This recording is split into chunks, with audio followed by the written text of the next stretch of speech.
Hello बच्चों, let's see this question. 33.6 gram of an impure sample of sodium bicarbonate when heated strongly gave 4.4 gram of CO2. The percentage purity of NaHCO3 would be options 25%, 50%, 75% and D says 100%.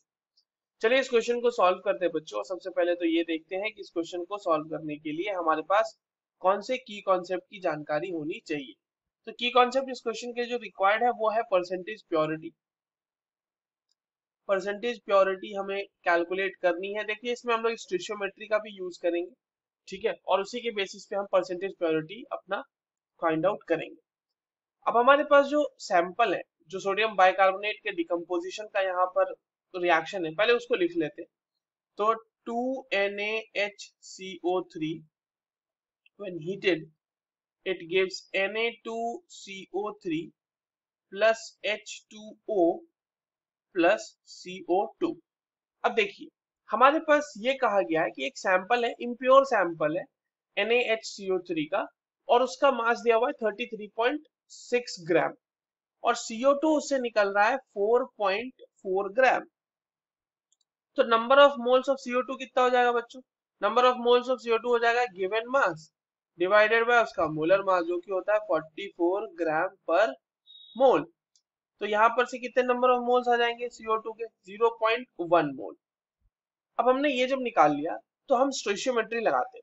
Stoichiometry के according 1 मोल CO2 के लिए, 1 मोल CO2 के लिए हमारे पास 2 मोल NaHCO3 होना चाहिए. 2 मोल NaHCO3 होना चाहिए, है ना.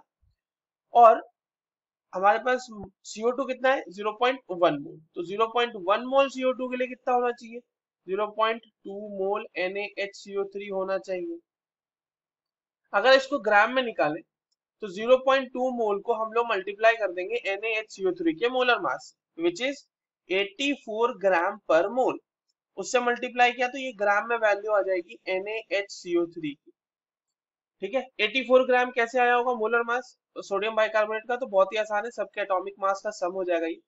सोडियम के लिए 23, हाइड्रोजन के लिए 1, कार्बन के लिए 12 और ऑक्सीजन क्योंकि हमारे पास 3 है तो 16 इंटू 3 48. सबको ऐड कर देंगे तो वहां से मोलर मास इसका आ जाएगा.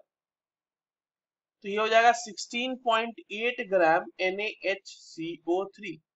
तो देखिए एक्चुअल में जो हमारे पास सैंपल है उसमें 4.4 ग्राम CO2 रिलीज करने के लायक ही NaHCO3 था, और वो कितना है? 16.8 ग्राम NaHCO3. यानी कि सैंपल में 16.8 ग्राम NaHCO3 ही एक्चुअली है. बाकी जो प्रेजेंट है वो इम्प्योरिटी है. तो यहां पर से अब हमें परसेंटेज प्योरिटी निकालनी है. अगर so what will be the formula for percentage purity? Percentage purity, it will be actual mass of NaHCO3. NaHCO3 जो हमने कैलकुलेट किया है divided by mass of sample, जो सैंपल का मास दिया हुआ है, ठीक है, into 100. This will be giving into a percentage. तो 16.8 ग्राम divided by 33.6 gram into 100. This will be giving you the answer which is 50%. So this is your answer. Let's see किस option में दिया हुआ है. This is given in the option B. That is the correct answer. I hope you understood this well. All the very best.